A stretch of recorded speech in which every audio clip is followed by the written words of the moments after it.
Hello and welcome to the B2B Brew powered by Oracle. I'm your host, Joe Escobedo, and very excited. We have two esteemed guests on today. We have Cedric Diaz, who is the head of digital marketing at OCBC Bank, as well as Siva G, who is the general manager of Oracle CX Southeast Asia. Gentlemen, thanks so much for being on the show. Thanks. Great to be here, Joe. Absolutely. Really excited about today's episode. Cedric, I'd love to hear from your point of view. It's been an interesting time for banking. I'd love to hear what are some of the biggest challenges that you and your peers are trying to overcome this quarter? A few things, Joe. So one of the things, obviously, it's a big challenge right now in terms of setting up, accelerating, because the whole idea is how to accelerate growth at this point in time using digital transformation, the likes, right? So one challenge which we're currently facing is talent. The right talent to be able to both build and monetize, because these are skill sets at the moment which are still in their nascent stage on the growth path. So to find people who are sufficiently there and able to take it to the next level is one of the challenges, definitely. The other one is, of course, while the appetite is there to grow digitally, one of the other challenges is, of course, internally. How do we sell the story to be able to define and get some what we call as milestone results? Because people are looking for results, people are looking for quick wins. So how do you showcase that? So these are the things currently in top of my mind at the moment. Yeah, absolutely. You mentioned talent. That's a common challenge that I hear across the board from executives. And also in terms of how do you showcase some of the quick wins? Any specific examples or tips in terms of demonstrating some of the quick wins that you mentioned earlier? Anything that's worked for you? Yeah, actually, so the quick wins, some of the quick wins are very easy to showcase, right? For example, again, acceleration being the goal, one of the things that we're looking at is how do we effectively cross-sell to a large base, which obviously being a local bank, we do have a large base. So that has worked very well for us in the ability to use technology to reach out and engage customers over a period of time. Few challenges there. We're not able to still do it in things like real time, blah, blah, blah. But it's worked effectively to showcase some milestone results, at least to showcase return and the investments that we have been putting in at least a small way to get that confidence in what we're doing. Absolutely. I think that confidence is key. Siva, same question here. Your point of view, if you or clients have struggled with obviously the talent and also showcasing some of the work that they're doing is quick wins, have you encountered anything like that? Yeah, I think in terms of quick wins, it's typically when you go through a transformation exercise, it is important to, the top tip I would say is always keep some sort of control. So quite often you go through some sort of transformation and you show some results and everybody will say, this changed, or we came out of lockdown, or we recovered. So a top tip for me is maintain a group or a segment that is in a control state. So you can show results and say, this is what we did. And this is what would have happened if we didn't do that. And that control for pretty much any new thing that you're doing helps you benchmark and helps you demonstrate the impact that you're having with whatever program that you're running. So, yeah, a little nugget that we've picked up over the years. Yeah. Very interesting. It reminds me of my days in high school looking at the scientific approach. I think it's very applicable to what we do now. It's a very good exactly. We're all scientific as marketers, so I think it makes perfect sense. Yeah. Absolutely. Cedric, I'd love to hear, because I think OCBC has done a really good job of doing things a little bit differently than other banks. So I'd love to hear about what is a commonly held belief in your industry that you passionately disagree with? Like Siva said, one of the things that people think about digital transformation, digital marketing is that it's easy and digital should work immediately. So that's the thing many people who are not genuinely in the space itself tend to not realize, because the whole aspect of digital has been pretty easy from their perspective. They're more coming in from a user perspective. So that is one thing that has come about as a key belief, which I feel that I passionately disagree with, because yes, it is something that you can implement, but it is something that takes time as well at the same time. The other one is that because it's digital, you don't need a structure to get it running. You can do it yourself. A commonly held belief, which maybe not a very simple analogy, is you can shoot with the iPhone, right? Why do you need to do a video? You have an iPhone. Why do you spend money? So that's a simple analogy, but just shows that people don't realize that even behind what goes behind the complexity of executing something like a video or running a campaign digitally is the complexity behind it. So I passionately disagree with, because it's reduced to a very simplistic means of doing it versus the immense effort that takes to plan, execute such a skill set. I don't know whether you face the same, Siva. Yeah. Absolutely. I think that sort of bias towards it, if it's digital, it's free or it's cheap, I think maybe people in the early days from the digital marketing world, maybe when there weren't enough budgets, pushed that and said this is more cost effective. But really, we've maybe been a victim of some of that because, look, at the end of the day, a high production, a high quality creative gets you better results than not so high quality creative, whether it's on TV or on video online. So I think spending the money in what is basically the main medium, particularly in markets like Singapore, is absolutely key. And don't try and do it on the cheap. I think is key. You need to invest in the people and the resources to actually get the best results you can. Yep. Absolutely. I think to your point, anyone who thinks digital is easy probably hasn't done digital, at least too much. But I think it goes back to your point, if working with different stakeholders within the organization, they may not fully understand what digital is doing and what the digital team has accomplished. So what are some of your tips in working with different stakeholders and really conveying the impact? You talked about quick wins, but how do you demonstrate what is the impact digital is? So one thing is, of course, selling the vision, right? Selling the ambition. I think that's always critical. But people can only hear and see a vision for so long. I find that senior stakeholders today get it. They want to believe it. They want to be part of that entire growth towards digital. So I don't think there's a lack of appetite. But at the same time, there is this chase for success. And obviously, it comes with it because like with every organization, if you have $100 to spend, you have a choice to put it in A or B or C. And they can only put it in A so long as they can see something that is coming back. So that quick win thing is very important. So I think what has worked very well is one, continuous engagement. The other one which has worked very well for me is to find one or two what we call as evangelists in the organization who are senior folks who will be that voice for you. Because if you are going to be the voice all the time, there's a fatigue element. But if you find those one or two evangelists, it really helps to create that snowball effect, which really gets your message across in probably a better way than you could have done it yourself. So that for me has worked well in engaging with stakeholders. Lastly, of course, is you can't shy from the fact that you need to put some bets and some biases and go after it and make sure it wins. You have to. There's no doubt about that. The moment that then you see all these things put together, and I won't say one element works, all these three put together gets you a very strong support for what you're doing. And then is found the foundation of success in the long run. Yeah, I couldn't agree more. I think there's a couple of areas. One is to get those evangelists. It's really key. Yeah. To get to frame what you're doing in a way that resonates with them.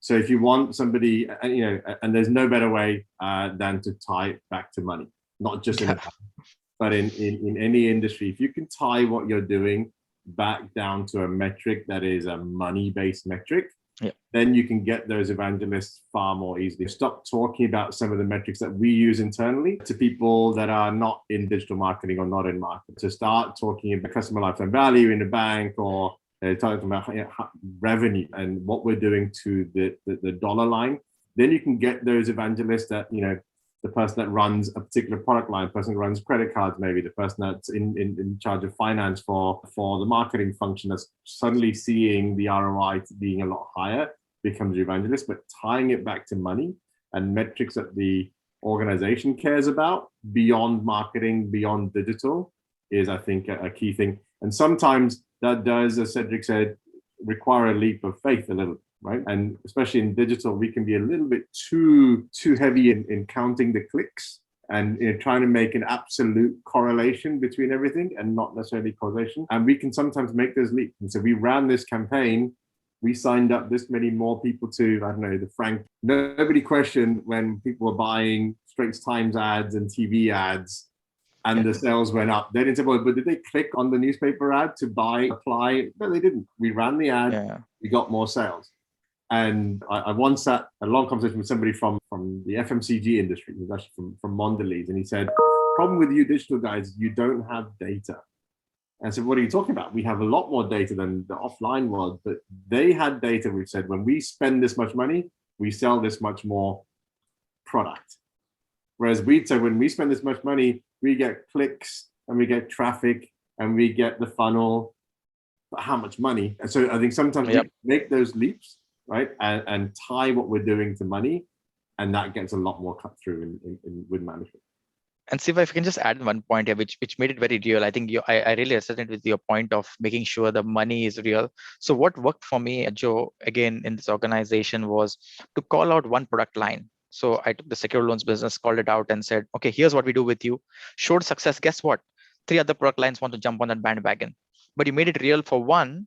Showed that versus you do small things everywhere. To Siva's point, made it real, showed the dollar, and then everybody wants to jump on that wagon, be a part of that success, be a part of what's new, be a part of digital. All of that falls into place. So that worked very well for me at the same time. So I build evangelists, you build a real success story, and you build buy-in immediately. So yeah, I really agree with you, Siva. I think that was a good point. Absolutely great point, guys. And I think it relates to what's going on now when a lot of businesses have really been hit when the economy is down. And more than ever, they're focusing on the bottom line. To Siva's point, they're focusing on revenue, additional customers, and so on. So I think now more than ever, this is a crucial conversation that a lot of marketers should be having with senior executives. So really great points, guys. Cedric, I'd love to get your thoughts on what have been some of the most effective marketing and tools and channels you guys have been using, because you're probably using a bunch, but I'd love to hear one that's really stood out to you recently. So tool-wise, for me, it's a no-brainer on that one. Analytics always wins. You cannot, data as a foundation, Siva brought that up. Yes, we have a lot of data. And to an extent, one of the things we do try to do, and that probably comes from me being a marketer, not entirely digitally native. I was a marketer in a traditional sense for most of my career, and the last 10 years only I've done digital. But the whole fact that you can get data and you can use the data to be able to do a lot more is probably the best tool we have. Of course, all tools work in sync with each other. You can't call out one, because if they're not working as a team, because that was tools do best, then you have a problem, because you need to be able to use the data to be able to do it, and blah, blah, blah across channels. In terms of channels, in fact, seriously, to my surprise, I was always of this belief that EDMs don't work. You send from most general people's conventional thought, oh, it goes into junk email. Whoever reads email, who opens an email.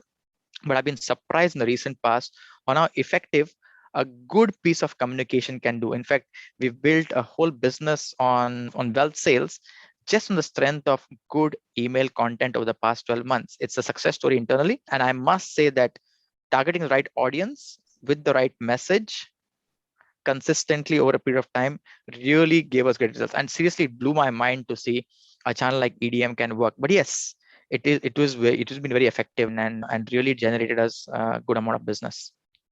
Yeah, I think email is the workhorse. I remember being approached by an email provider 10 years ago, or 11 years ago, for a job, and I said, email, that's not sexy. And it still absolutely works. It's not as easy, right, to do email as you think. It isn't about batch and blast. The data comes in so you can segment the right people. Make sure people will get tired of opening your emails if you're sending the same message to everybody. So narrowing it down, train your customers not to expect irrelevant messages from you. Train them that you're going to send a message every now and again, but when you do, it is worth opening. That's something that a lot of people don't have the patience to do. And we do a lot of work with not just the technical deliverability of emails, making sure it's in the inbox, but also what works, when are people likely to open something, etc. That's one. But I'm going to give a cheeky, maybe unfair answer to the which channel. I still think the best channel is to have it across multiple channels. So if you can orchestrate an email backed up by an SMS, and if you're in the lucky position like a bank where you can send a push message in the app, if you can reach out across multiple channels in a way that is coordinated, as opposed to you got an email team here, you got a push message team here, an SMS, you can coordinate that and build those journeys. That gives you results beyond. And the kind of journey you have isn't just a click here for this offer. It's keep them engaged, keep them give value, and then so that when you do have an offer, it is so much more easily accepted. Yeah. Actually, couldn't agree with you more, Siva. I see that's a great thought. Challenges for banks like us working with legacy systems is orchestration.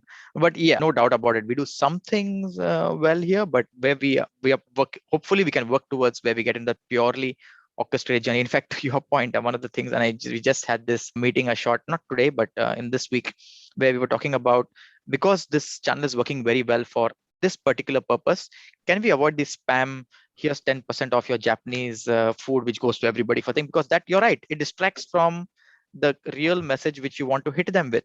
Yeah. So we've been having these discussions, and to the point, then we said, okay, we'll never reach agreement, so let's do a control group. So it hit both the points which you made today to say, okay, you want to prove it works, let's maybe try it with a small base. Let's take 30,000 people and just do it first and see what happens. And you're just about to kick that off. Be able to kick that off. So I can see where many of the points brought up, we're still talking, thinking. So we're still in evolving stage. The space is evolving so well that it's still it's exciting to be here every day and discovering new things. Look, I think some of the things that people have known for a while, there's always more areas of tuning and improvement and things that you can do. And yeah, it's the ability to do that. And one thing I would say is, having been working across lots of different industries, you'd be surprised who are doing the more innovative thing. And very often banks are doing things that are more sophisticated than sort of digital native companies. And then sometimes digital native companies are doing things that you would expect the bank would do more of with data, for example. So it's really interesting how people can learn from each other and bring everyone's game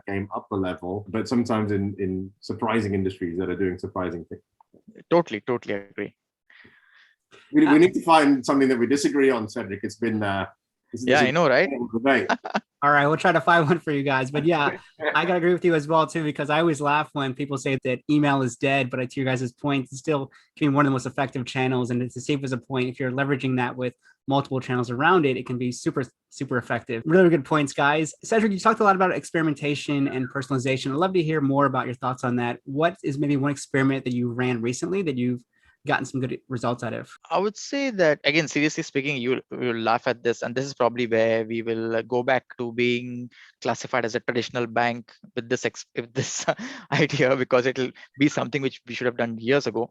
But just a basic thing of good remarketing. Good remarketing with the right message sequentially done has worked very well for us, where we tested A/B messages. Now, this may sound like something, hey, you're talking of things like 5 years ago, people have been doing this, but just doing that well for us over the past 6 months or so has really gotten us good results of making sure the message is consistent across channels and sequential when required to be able to give the offer at the right time. Just doing that has gotten us very good results.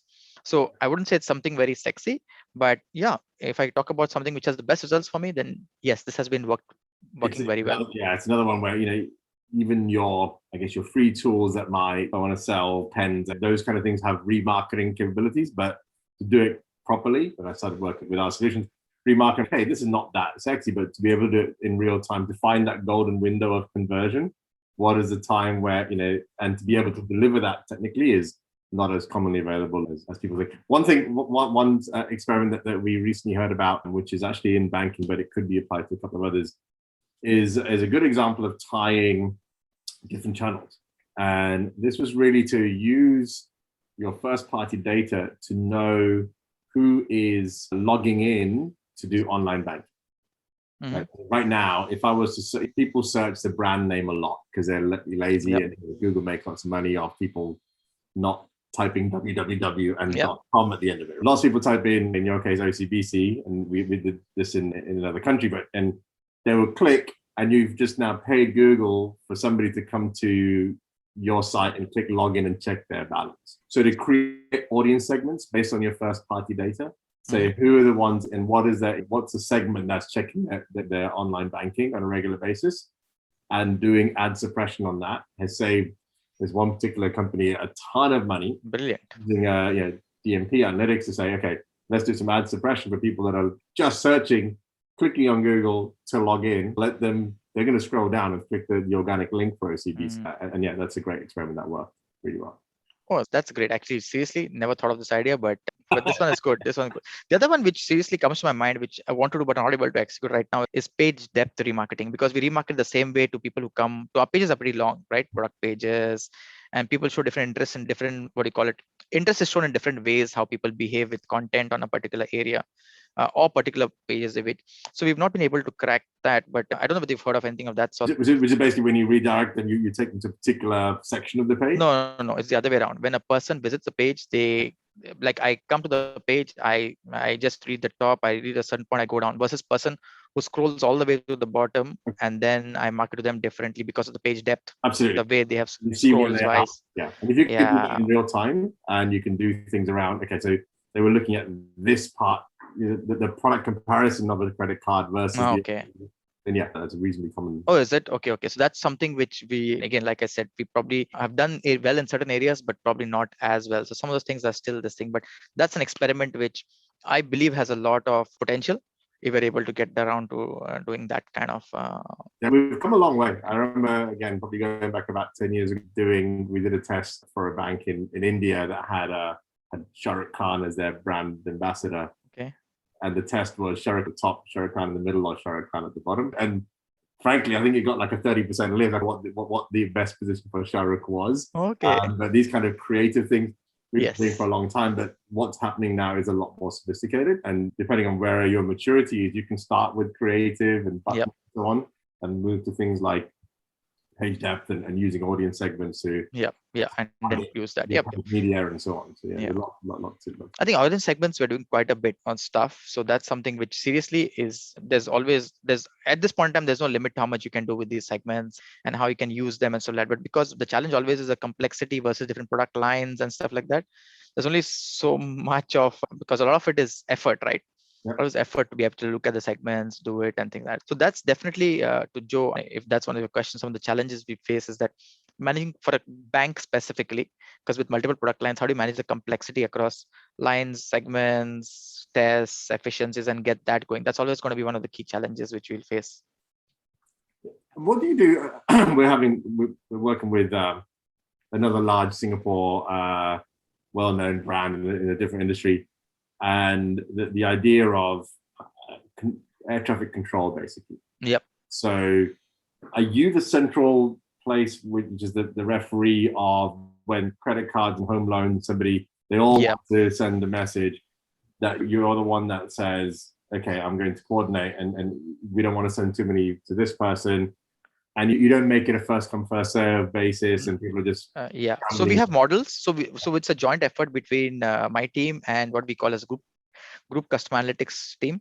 So we're a group customer analytics team where we work very closely with who are the gatekeeper, because if it comes to marketers, then we'll always have a bias. So they become the unbiased version. Plus, we have data scientists as part of the team who come up with models which talk about, the person's propensity, what has worked well in the past, people lookalikes, all of those models work towards showing which offer to show at what time and stuff like that. So those are inbuilt in-house models, but yes, we do work with this team too.